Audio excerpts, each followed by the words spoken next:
Who's this video perfect for? For those of you that want to dip their feet into real estate investing by flipping their primary home into a rental property. Starting off, if you already own the property that you're thinking about flipping into a rental property, it's very important that you run comps to make sure that you know what rent revenue it will be bringing in. If you don't own the property, I would suggest you go through Zillow, research a market that you know and are very comfortable with. Make sure you run comps to see how much rent you would get. And also, Zillow has a great mortgage calculator that already has estimates for what would be your interest rate uh, with the home purchase, down payment, also insurance and taxes included. And it has a rent estimator as well.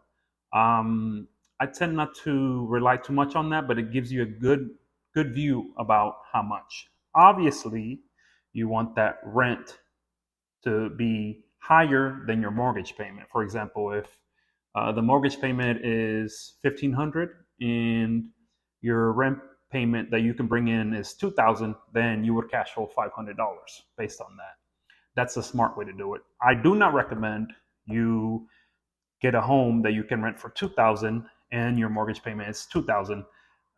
You wouldn't break even because trust me, you're gonna get phone calls. You're gonna have to replace maybe a water heater, fix the roof leak, and then after that you start dipping low, and that's not a good business. Another thing that to consider is the school district.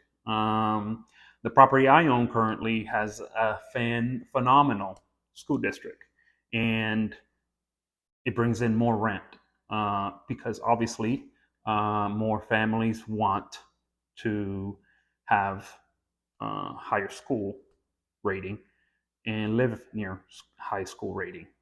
Number of bedrooms, bath. If you're looking to, obviously rent out to a big family, you need from 3 to 4, 5 bedroom home, and make sure to match the restrooms because it gets kind of weird whenever you have a 5 bedroom home and only have a one full bath. The goal is to acquire more assets than liabilities, right? The normal Joneses, keeping up with the Joneses, is they buy the new car, loans, debt, and they're as they increase in salary, they keep spending that salary, right? Instead of actually living below your means. And when you get a promotion, don't jump up in lifestyle. Put that towards savings with the down payment. And depending on how you go about it, right? I can go to the bank and say, hey, I own a primary residence and I want to dip my toes into real estate. So want to buy a rental property. Well, at current market rates right now are above 6%, 6, 7% for residential loan. For commercial or investor loan, it's higher than that, which makes it harder to cash flow. The higher your interest rate, the higher your mortgage payment will be. The idea, and actually what I did, my wife and I just bought a primary residence with the idea, with the intent that we were going to rent it. Like I said before, it's an amazing school district. We researched what kind of rent we would get, and it was a crazy market, and we bought it in 2020. But the idea is instead of going about commercial or investor, which they'll require you 20 to 25% down, and it would be a higher interest rate than a residential loan, which there you go, better. Um, you would only need 3% down for a conventional loan, and a 3.5 percent of the home down for FHA.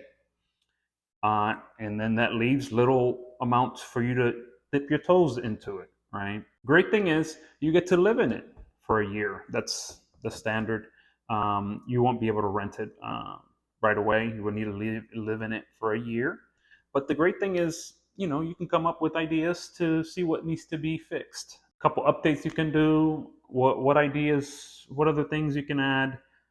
For example, which I'll go through. We added a fourth bedroom. We converted one of the game rooms into a fourth bedroom, which that brought up more cash flow for us, more rent revenue for us. Living in it also allows you to see the ins and outs of the house, get to know the house like the back of your hand. For example, if a tenant comes in and they don't know how to turn on the hot water and you don't either, then that's not going to make you look good.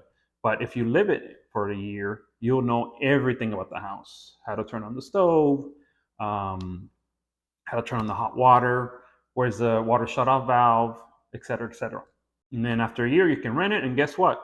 Right before you put it to rent, you can start all over again. Get another house that looks good as a rental, and you can do it all over again. Ways to add more rent to your property: replace flooring, replace carpet. There's a huge interest as well, probably from you, by owning a house, into not wanting carpet. That's what we saw as well.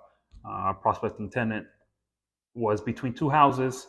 One had carpet, the other one didn't. It was an easy sell. The walls, maybe a little touch of paint. Add a garage door opener. That's a plus. Update landscaping. Maybe add some plants, some flowers. Make sure the grass is there, nice and tight. Because when it comes to pictures, if they have a great landscaping, it pops. Like I stated earlier, we converted the game room into a fourth bedroom, which for a family originally was three bedroom and 2.5 bath. But I knew we wanted to rent it to a family. Obviously, with 3 kids and 2 married, there'd be 5 people living in there, and they would definitely benefit from a fourth bedroom. Now, all this entails, and thing about my channel is I'm only going to tell you what I actually do. I'm not coming here from a theory or that I read in a book somewhere, right? I'm trying to show you actually how I did it, and I want to share with you how it's done and how it's been great for me. Our current rental, we solo manage. We don't have a property manager. We didn't go about posting with our realtor, as they would charge us fees. I think it's the first month's rent and half off the next month's rent as well. It was too much. Cash flow is very important when it comes to real estate, and to avoid fees and time spent, it's beneficial for that. Now the details into our house. We purchased ours in June 2021. As you probably know, it was a crazy, crazy market. Interest rates were sub 3. People just had cheap money and they wanted to pay 30 to 40 or to 50K above asking. And this is specifically to the Houston area. Like I mentioned earlier, we were looking to basically purchase a home with the idea that it would be our first rental. And the best way to do it is to get a residential loan, live in it for a year, fix it, update it, make it look good for rent revenue wise, and do it again. This home that I purchased came into $245,000. The loan, amazingly compared to now, right?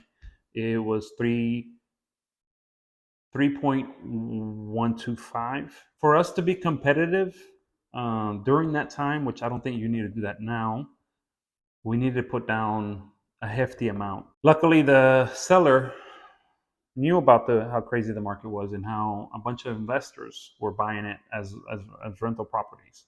So we lucked out, and he wanted to sell it to us because we were a family.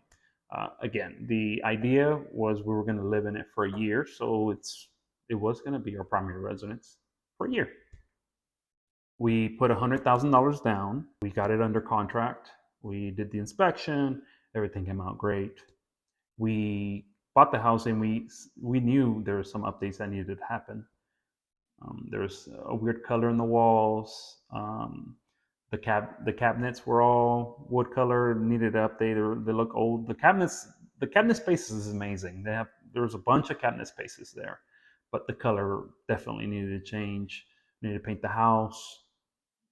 Minute ideas, right? I'm not trying to tell you to spend an arm and a leg on the rental, right? You just try to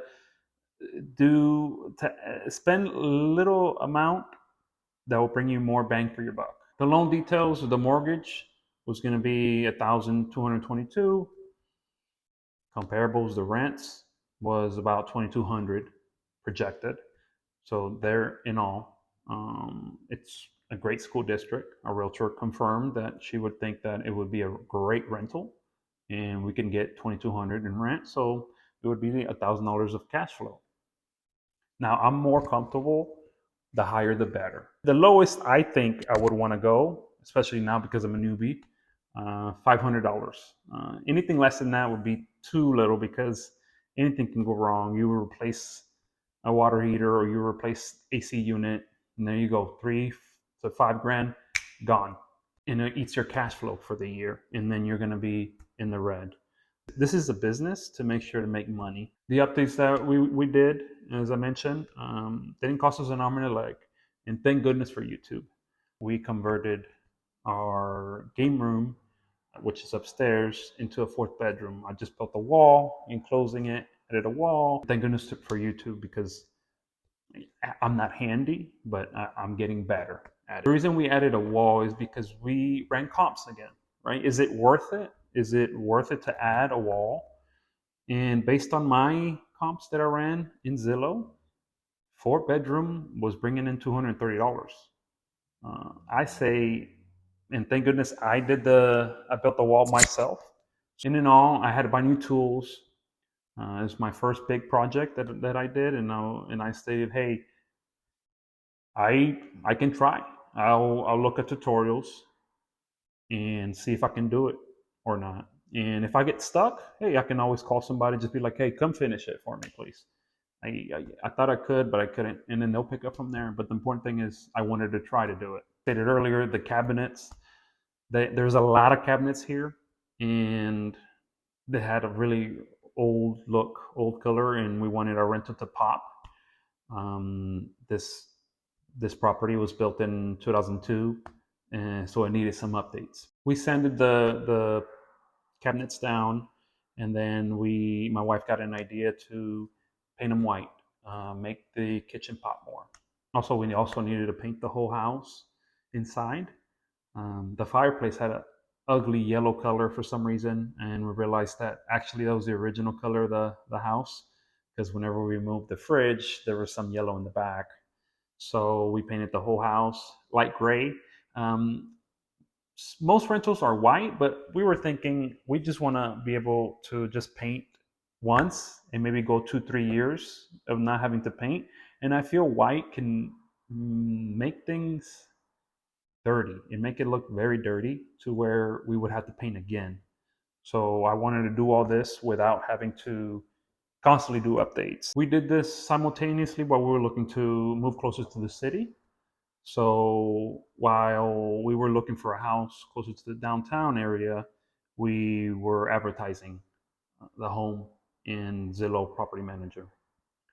And in September 2022, we actually got a tenant that reached out through us, and we agreed on the rent to be $2,180, which is severely good cash flow. I know I stated that the original mortgage payment was $1,222, but it turns out that whenever the bank did the escrow analysis, they were overcharging us. So actually, the mortgage payment came down to $1,108. Our tenant, we agreed, the rent would be $2,180, so that brings in the cash flow about $1,072 per month. There have been some maintenance calls. I tend to freak out. Like I told you, I'm not really that handy, but I am resourceful. I try to ask the tenants to send me a video of what's going on, send me a picture so that way I can see and I can research more. There's only been about 3 calls. First month, we had to replace the water heater. So there's that. We had an old water heater, and I couldn't light up the flame anymore because it didn't have the housing, the plastic on the outside. Don't know what happened to it, but it wouldn't turn on anymore. So I had to replace that. It was $1,300. The other two, the filters were so dirty. The fuse busted. I went there. I saw what the furnace, the lights was blinking. I hit up my brother-in-law, and he told me that the fuse needed to be replaced.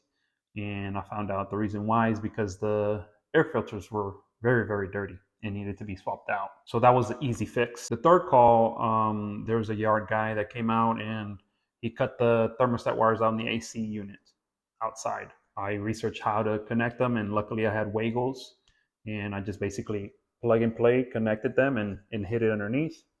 And I was able to turn on the AC after that. All this to say is, if I can do it, you can do it too. I know most people, they sell their primary residence, but why sell? Especially if you have a good interest rate, why not convert that into a rental and see if it does cash flow in that area? If you think it's great, like I told you earlier, if you can do updates to it, slight updates, not tremendous, right? We're not trying to build the whole fortress or whatever, but slight updates. Why not? Why not deep into it? And if it doesn't pan out, you can sell it later. Our next goal is to do this again. We want to purchase fourplex and live in one of the units and rent out the three for a year. And once the year comes, rent that fourth one there. Because with the fourplex, because see, a single family home, it's only one home, right? And I'm traveling there for one home. But if it's a fourplex and there's, for example, there's maintenance calls, then I'll probably be able to fix all the maintenance calls for all the units there. And plus, I'll be living there. I'll be living there with them for a year. Anything that pops up, I'll be there instead of having to travel 30, 40 minutes to fix. The reason why I say a fourplex is because that would qualify as a residential loan. If you get into a 5+, then that would have to be a commercial loan. And like I stated earlier in the video, those loans are more expensive and there's more red tape to that. I know in this video I gave an overall overview. I hope I motivated you that you can too. You can manage rental property. On my next video, part 2 of this video, I'll go more deep into it. So if I grasp your attention this time, the next video I'll go in deep dive and show you how to run rental comps, how to market your home without a realtor or a property manager, which will save you in charges and fees, the logistics of collecting rent, and most importantly, how to be a great landlord.